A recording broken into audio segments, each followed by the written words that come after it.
پرانی تصویریں گوگل پہ جا کے لکھیں, جہاں خواجہ آصف بیٹھا تھا وہاں اس کا والد خواجہ صفدر بیٹھتا تھا, جہاں بلاول بیٹھتا تھا وہاں بیٹھا ہوا تھا وہاں ذوالفقار علی بھٹو آپ کو نظر آتا ہے. جو کام شہباز شریف اور آصف زرداری کر رہے تھے وہی کام اسکندر مرزا نے کیا, وہی کام محمد علی جنیجو نے کیا, مسلم لیگ کاف نے ان کے لیے کیا. یہ دائروں کا سفر ہے. ماضی میں دیکھیں فیلڈ مارشل ایوب خان نے کیا کیا, قائد اعظم کی بہن کے ساتھ زیادتی کی, ظلم کیا, اس کا جیتا ہوا الیکشن دن دہاڑے لوٹ لیا. قائد اعظم کی بہن فاطمہ جناح کا یہ قوم کو خطاب سنسر کرتے تھے, آواز بند کرتے تھے, وہی پرانا کام. انہوں نے شیخ مجیب کو ایوب خان نے غدار قرار دینے کے لیے مہم چلائی تھی, اور یہ باقاعدہ مذہبی حوالہ جات دیا کرتے تھے. جس طرح آپ کو پتا ہے یزید کے دور میں کہا جاتا تھا امیر کی اطاعت اللہ کی اطاعت ہے, تو یہ کہتے تھے ریاست کے سامنے سرنڈر کریں آپ. جب 1965 کی جنگ ہوئی, جو خواجہ آصف نے کہا ہے پارلیمنٹ میں کہ ہم ہارے ہوئے, ہم تو ساری زندگی سے جیتی ہوئی جنگ سمجھتے تھے. بھارت نے سیالکوٹ میں, لاہور میں, کشمیر کے محاذ پر 1900 مربع کلومیٹر زمین پر قبضہ کیا, یہ بھی خواجہ آصف نے بتایا. وہ بعد میں معاہدہ تاشکند ہوا جو ذوالفقار علی بھٹو کے ساتھ آپ کو پتا ہے اختلافات کی وجہ بنی, اور میڈیا میں پھر وہ آپ کو پتا ہے اس وقت بھی جس طرح آج پیکا ایکٹ چل رہا ہے, اس وقت بھی ایوب خان نے جو قانون بنائے تھے, پریس اینڈ پبلیکیشن آرڈیننس 1962, اخبارات بند تھی, لائسنس بند تھے, صحافیوں کو اٹھا لیتے تھے. کوئی بولنے والا بندہ نظر آئے صحافیوں کو زور میں اٹھا کے اغوا کر رہتے تھے. فیلڈ مارشل ایوب خان صاحب, فیض احمد فیض کی آپ سٹوری پڑھیں اٹھا کے, ندیم احمد قاسمی کی پڑھیں, سبطی حسن رضوی کی پڑھیں آپ ذرا کتابیں, جن کے ساتھ ظلم و ستم ہوتا رہا. ایوب خان کی جب تصویر اتار کے یہ خان کی لگائی گی تو اس وقت ایک مشہور شاعر حبیب جالب نے بڑا مشہور و معروف شعر کہا تھا کہ تم سے پہلے بھی وہ شخص یہاں تخت نشین تھا. وہ آپ نے سنا ہوگا, شعر بڑا مشہور ہے کہ تم سے پہلے بھی وہ ایک شخص یہاں تخت نشین تھا, اس کو بھی اپنے خدا ہونے پہ اتنا ہی یقین تھا. تو یہ خدائی کے تقریباً دعوے ہیں. تنقید کرنے والے سیاستدانوں کو اٹھا لیں, ان کو نکالنے کے لیے تو ایوب خان نے ایبڈو قانون بنایا تھا, 103 کے قریب سیاستدان اس نے نااہل کر دیے تھے. آپ اٹھائیں اس کی پرانی تقاریر اٹھا کے دیکھیں, بالکل وہی. کوئی تنقید کر دے وہ ملک دشمن غدار, جیسے آج آپ صحافی سارے غدار ڈکلیئر ہو جاتے ہیں, سرٹیفکیٹ ان کے ہاتھ میں, آئین کی وہ تباہی و بربادی, اور آئین کے اوپر وہ جو کہتے ہیں نا پیشاب کیا گیا, حقیقی معنوں میں کیا گیا, جھوٹے سروے, قبولیت, ریٹنگ, ہم نمبر 1 ہیں, خارجہ پالیسی میں ہم آگے ہیں. اب اس وقت بھارت کی وجہ سے ایوب خان امریکہ کے کیمپ میں بھی چلا گیا, اس کی غلامی سے آج تک ہم نہیں نکل سکے. ہر ادارے ہر شعبے پر مکمل مداخلت ایوب خان کی. کوئی امر بالمعروف نہیں اور منکر کرنے والا اس کے سامنے نہیں کھڑا, جیسے آج عمران خان کھڑا ہے. اور بہت سارے فیصل واڈے اس وقت اچھل کے کہتے تھے اب سیاست ختم, اب صرف ایک ہی جھنڈا اٹھانے والا شخص ہوگا, ایوب خان ہوگا. یہ ان کے نعرے تھے اس دور میں کہ جس سیاستدانوں نے قبرستان بنا دیا ہے, اور حالت یہ تھی کہ 3 شہروں کو 1900 مربع کلومیٹر پر بھارت قبضہ کر سکے. یہ نعرے مارے تھے ہم جنگ جیت گئے. یہ تو خواجہ آصف نے پارلیمنٹ میں سارا بتایا. آج بھی یہی ہو رہا ہے. اس وقت بھارت سندھ طاس معاہدے کی خلاف ورزی کر کے نیلم جیلم کا 40% پانی روک کر بیٹھا ہوا ہے. ایک ڈیم وہ بغلیار پہلے ہی بھر چکے ہیں, دوسرا کشن گنگا ڈیم بھی بھر رہے ہیں. خزدار میں APS کے بچوں کو شہید کر رہے ہیں. یہاں پٹواری نلکے کھول کے ان کے پٹواری صحافیوں کو کہہ رہا ہوں, وہ دیکھتے ہیں پانی آ رہا ہے, نعرہ مار کے پانی کوئی بند نہیں. ایوب خان کے دور میں اس وقت بھی الیکشن جس طرح فاطمہ جناح کو انہوں نے ظلم کر کے لوٹا, اسی طرح فارم 47 کا آج بھی کر کے جشن منا رہے ہیں. جہاں وزیرستان میں ڈرون میں شہید ہونے والے بچوں کی میتوں کو مقامی لوگ ادویات لگا کے گاڑیوں میں ایئر کنڈیشن میں رکھ کے لاشیں محفوظ کر کے دھرنوں میں بیٹھے ہوئے. اس وقت ایوب خان کے دور میں بھی معاملہ تھا. سینکڑوں کی تعداد میں لوگوں کے ساتھ یہ ہو رہا تھا, لیکن وہاں حکومتی ایوانوں میں ایوب خان کا بھی جشن ہوا کرتا تھا. یہاں بھی جشن منائے جا رہے ہیں. تندور کی طرح وہ لوہے کے ڈبوں میں تحریک انصاف کے وہ اغوا کیے ہوئے کارکن نظر آ رہے ہیں, 20 25 ایک وہ تندور نما گاڑی میں شدید گرمی میں صبح 5 بجے انہیں نکالتے ہیں وہاں سے, شام کو 7 بجے ان پریزن وین میں واپس, تندور والے بالکل گرمی میں, لوہے کے وہ پنجرے.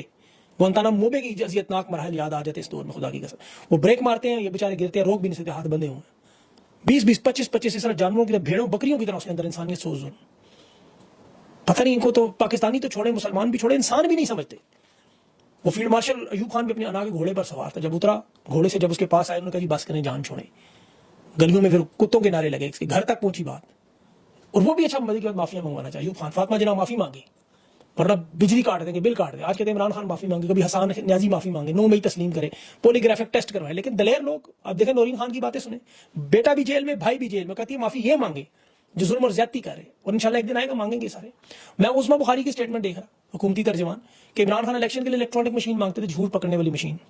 تو انہیں چاہیے عمران خان کی نجی زندگی پر سوال پوچھے, مشین بھی چیخے گی, پوچھیں. انہیں تو چاہیے ساروں کو بٹھائیں, مریم نواز صاحبہ کو بھی بٹھائیں, نواز شریف کو بھی, عمران خان کو بھی, نجی زندگی پر سوالات کریں, نجی زندگی کی بات کریں نا. خان کی زندگی تو نجی پوری کتاب کی طرح.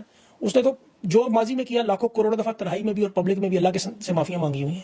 ان کے جو گناہ ہیں گراج سے لے کے شعیب اختر تک, وہ کھل کے پھر سامنے آئیں گے اس مشین پہ. ابھی لوگ سوچتے ہیں حل کیا. اور ابھی تو دیکھیں بلاول کے ساتھ ان کے تعلقات بڑے خراب ہوئے, یاد رکھیں. یہ جو 50-60 ہٹائیں گے نا ابھی اس کے پورے کے پورے پارلیمنٹ میں 9 مئی کے جھرلو پھیر کے, اس میں ان کو طریقے صاف کے رہنماؤں کو سمجھ آ جانی ہے. ویسے ہی اس وقت جو لوگ سوچتے ہیں کہ حل پھر کدھر ہے, دیکھیں حل بڑا آسان ہے. ابھی جس طرح ہر طاقت کے دور میں لمبا پلان ہوتا ہے نا, کہ لمبا عرصہ رہنا ہے, لیکن نیچے بھی تو کچھ بیٹھے ہوئے نا, ان کی تو کوئی خواہشات ہوتی ہیں. پھر اللہ کا اصول بھی ہے, اندرونی خوف بھی ہے. آپ جتنے مرضی بڑے عہدے پر بیٹھ جائے, خوف ہمیشہ رہتا ہے اس عہدے کے چھن جانے کا, اس دولت کے چھن جانے کا. اور جتنا طاقتور ہوتا ہے اتنا ہی خوفزدہ بھی رہتا ہے. یاد رکھیں 7-8 مسالے ہیں, 4 تو بڑی مسالے ہیں, آپ کو پتہ ہے یہ چاروں جو ہمارے ایوب خان, ضیاء خان, ضیاء الحق, مشرف, باقی تو ڈھیر پڑی ہیں. ابھی تو مجھے لگتا ہے جو خزدار والا معاملہ ہوا اس میں APS کے بچے تھے. یاد ہوگا آپ کو جعفر ایکسپریس ہوا تو پھر پہلگام ہوا.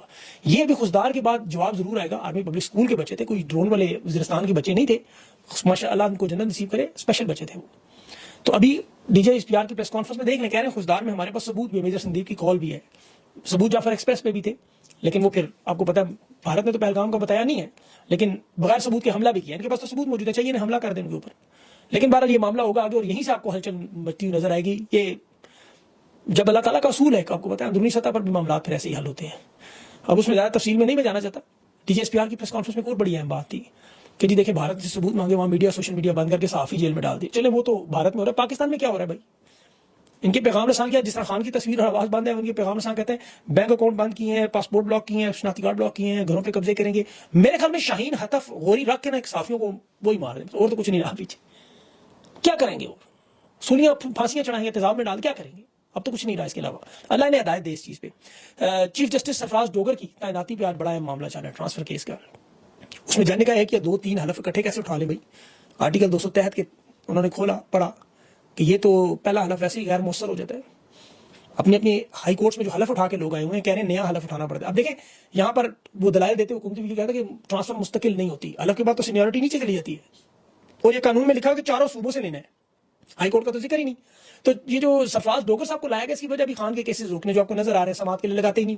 وہ کہتا نہیں لگاتا, کیا کر لو گے, وہ ساری بدماش ہیں, آپ کہتا کرے کیا. تو بہرحال ان کی سینیورٹی کا مسئلہ, اگر یہ 2-3 جج بھی اگر کھڑے ہو گئی اس طرح کے معاملات بھی حل کرتے تو تھوڑی بہت رمق نظر آئے کہ امید کی کوشش کرن جو ہے عدلیہ کے حالات کرپشن میں 2-3 درجے اور نیچے چلے گئے. تو دیکھیں پاکستانی اس چیز پہ گھبرائے نا, یہ اللہ تعالیٰ کا اصول ہے. اللہ عمران خان کو قائم دائم رکھے اور پاکستانیوں کو بھی یہ دیکھیں قائم دائم رکھے. یہ رب العزت کا اصول ہے. یہ داروں کے سفر میں 78 سال میں جو کچھ ہم نے وہ 65 کی جنگ کا سنا تھا, 71 کی جنگ کا سنا تھا, یہ ہم نے 2025 میں دیکھ بھی لیا سب کچھ. تو اس طرح باقی چیزیں بھی آپ نے سنی تھی. اور مزے کی بات ہے جو ابھی دیکھیں فیلڈ مارشل آئے ہیں سارے, ان لوگوں نے بھی پہلے وہ پچھلے فیلڈ مارشل کو سنا ہوا ہے, انہوں نے بھی دیکھا نہیں ہے کسی نے. 1965 سے بعد ہی سارے پیدا ہوئے یا داروں میں آئے, تو انہوں نے بھی پہلی دفعہ دیکھا, ہم بھی پہلی دفعہ دیکھ رہے ہیں. اب جو کچھ لیکن پہلے ہو چکا ہے وہ سب کو پتا ہے. تاریخ ہے سر, وہ تاریخ کی ایک بڑی بری عادت ہے, بار بار دہراتی ہے اپنے آپ کو, بس یہ یاد رکھیے گا. اور اللہ تعالیٰ رحم کرے. ابھی تو بلاول کے اوپر بڑے تپے ہوئے ہیں آج کل کہ وہ دعا کرنے بھی نہیں آیا فوتگی پہ جو ہوئی تھی. بہرحال اس پہ میں اب کیا جاؤں تفصیل میں. اپنا خیال رکھیں, مجھے اجازت دیں, اللہ حافظ.